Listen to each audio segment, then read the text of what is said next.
ছোট মেয়েগুলো যে সকল অত্যাচার সহ্য করে। তুমি যা বলবা সব কথা রাখবো।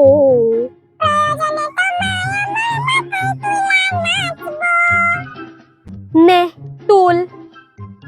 না মানে পড়ছিস পড় না, তোর আবার আমার গানটা করার কি আছে? হ্যাঁ, আর যদি গানটা করারই হয় তাহলে তুই অন্য গান কর, আমার গানটা করবি না। দেখ ছুটকি, আজকে কিন্তু বাড়িতে কেউ নাই। আজকে কিন্তু আমার হাত একদম ফাঁকা, হাত কিন্তু সকাল থেকে চুলকাচ্ছে। তুই যদি নিজের খারাপ না চাস তাহলে কিন্তু এবার চুপচাপ বই পড়।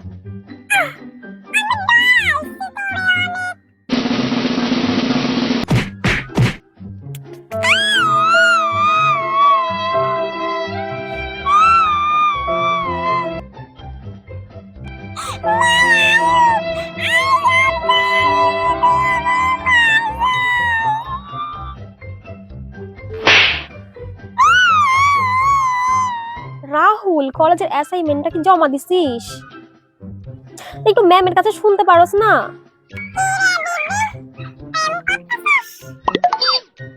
একটু হোল্ড কর তো রাহুল। তুই দেখতেছিস না আমি জরুরি কথা কইতাছি? তুই যাবি এখান দিয়া? আমার ঝাড়ুটা কই রে, আমার ঝাড়ুটা কই?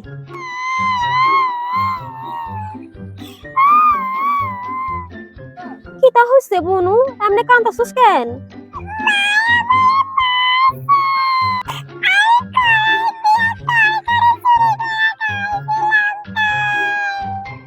আরে তোরই বা দোষ কি বল?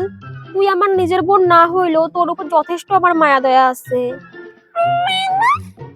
কষ্টের কথা কি আর কমু তোরে বনু, মা তোরা ছোটবেলায় ডাস্টবিন থেকে কুড়াই আনছিল। এইটাই সত্যি, তাহলে তুই ভাব আমাদের পরিবারের কারোর ফেসের সঙ্গে তোর কি ফেসের কোনো মিল আছে তুই ক?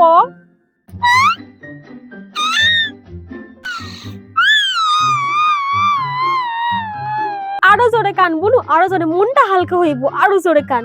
অঙ্কিতা, একটা মার কিন্তু মাটিতে পড়বো না, আগে যা বাসনগুলো ধুয়ে আয়। তুই কান বনু, আমি বাসনটা মাইজা আসি।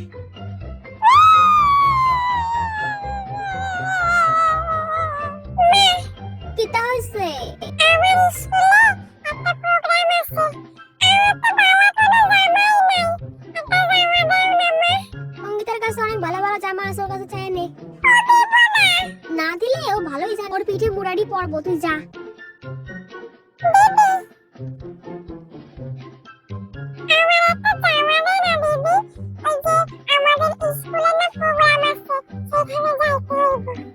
হ্যাঁ, কেন দেবো না, দেবো তো, নিশ্চয়ই দেবো, দাঁড়া।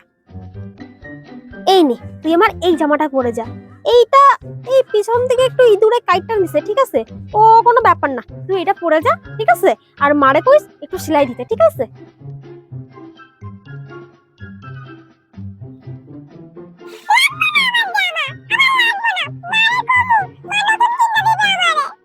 শোন বনু, আমি যতদিন এই বাড়িতে আসি না ততদিন পর্যন্ত তোর কপালে নতুন জামা নাই।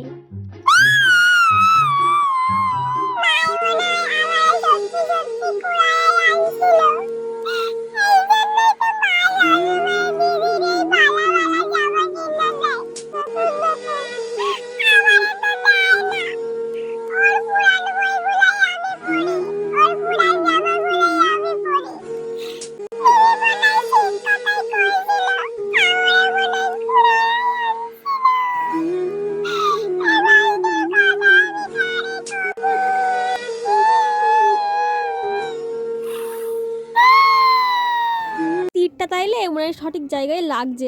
এখন থেকে তো আমি রোজ ওরা ব্ল্যাকমেল কইরা কইরা বাড়ির সমস্ত কাজ করামু।